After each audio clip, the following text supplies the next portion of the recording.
Why happy people cheat on their partners.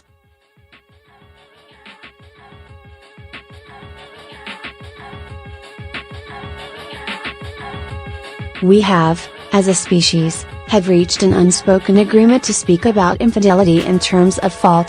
We use words like perpetrator, victim and adultery.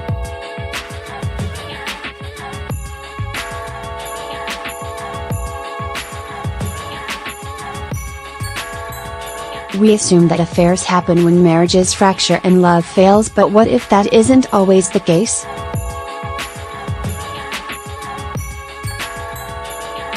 Happy people cheat, too, and to listen to their motives is to inch closer to understanding how infidelity really works. Esther Perel is one of the world's preeminent psychotherapists and an expert on the topic of infidelity.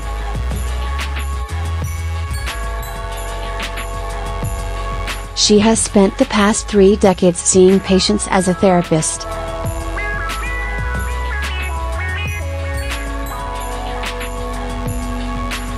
The past 8 of those exclusively seeing couples and individuals affected by affairs.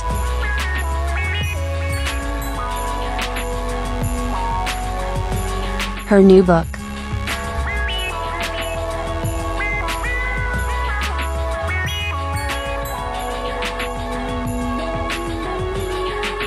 The State of Affairs, Rethinking Infidelity, is a manifesto on the topic that, above all, preaches the need for nuance and kindness. Calling from New York, she talked about one of the most confronting themes of her investigation.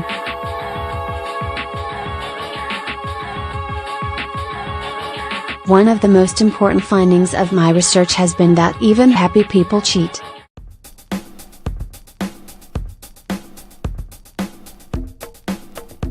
Not all affairs, as previously thought, are symptoms of a troubled relationship or a troubled person, she said, in her curt Belgian accent. This, for the record, goes against the way even therapists like to frame relationships, as a symptom of disharmony. It is a controversial thought, that perfectly happy people might stray from their loving relationships.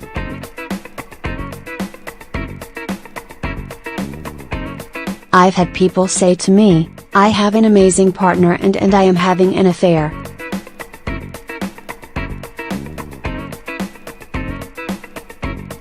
I say to them, what's happening here is that you're looking for a different version of yourself.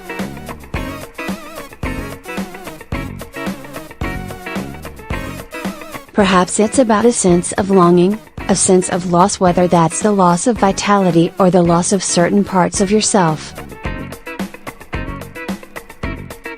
Having an affair, in some cases, can be a rejection of the narrowness of self.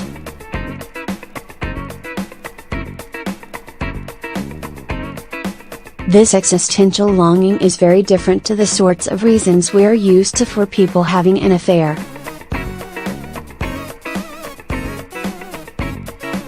In actual fact, contrary to what we have believed for so long, there is a range of motives for an affair.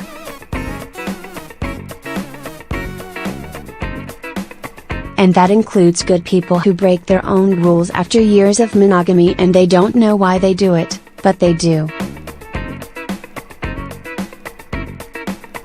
There is always, inevitably, the shadow of mortality somewhere in the background.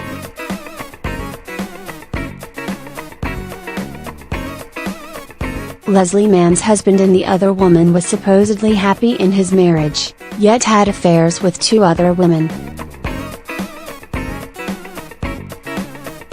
Picture, 20th Century Fox Film Corporation. Source supplied.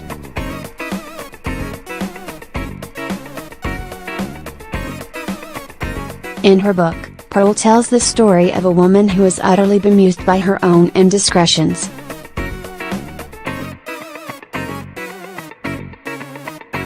She is happily married, lives an enviable life and adores her husband, but finds herself having an affair. It is more shocking to her than to anyone else, and she comes to Pearl to work out her own actions.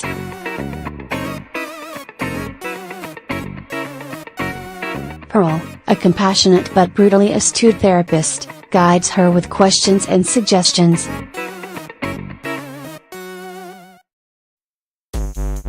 Until she comes to realize that her infidelity was a form of rebellion against the life she had settled into.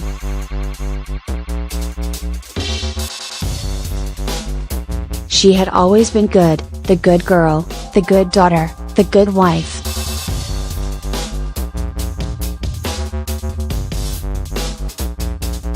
Cheating on her husband was her way, painful and selfish, to indulge a different version of herself. On this, Brill writes, "When we select a partner, we commit to a story.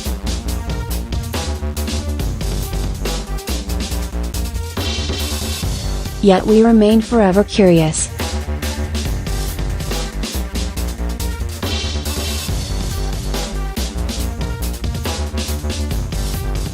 What other stories could we have been a part of? Affairs offer us a window into those other lives, a peek at the stranger within. Adultery is often the revenge of the deserted possibilities.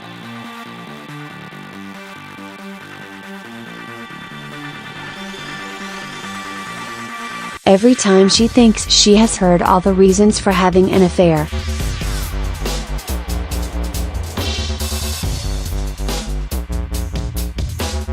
she is surprised by yet another variation.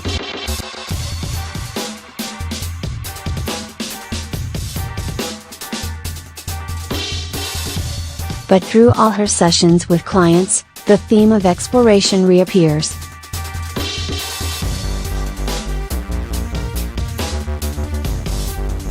Having an affair is, strangely enough,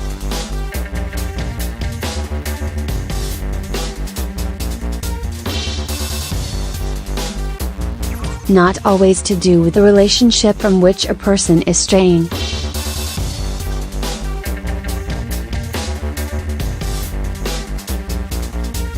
It is not even to do with the person from whom the cheater is straying.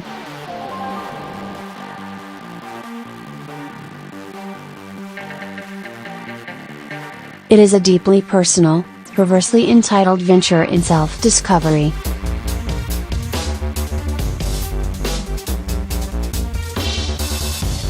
A chance to spend time as a sinister alter ego.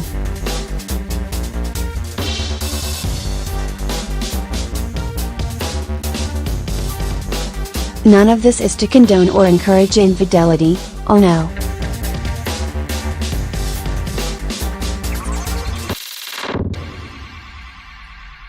Working in this field, Brill is often asked whether she would recommend an affair to an ailing marriage.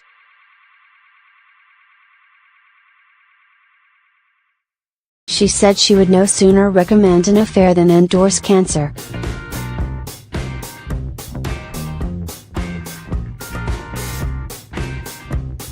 She has worked on the front line of heartache and seen the pain these kinds of betrayals can cause.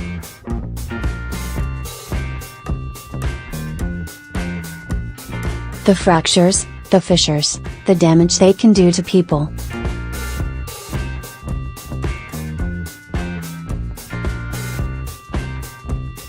She knows better than anyone how excruciating infidelity can be for everyone involved.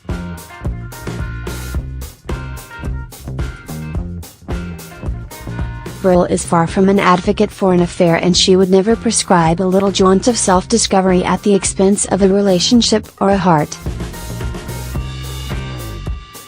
But she is revolutionary in the compassion she expects and the way she encourages us to delve into the real reasons people cheat. If happy people can cheat, then it is perhaps more complicated than we have ever suspected.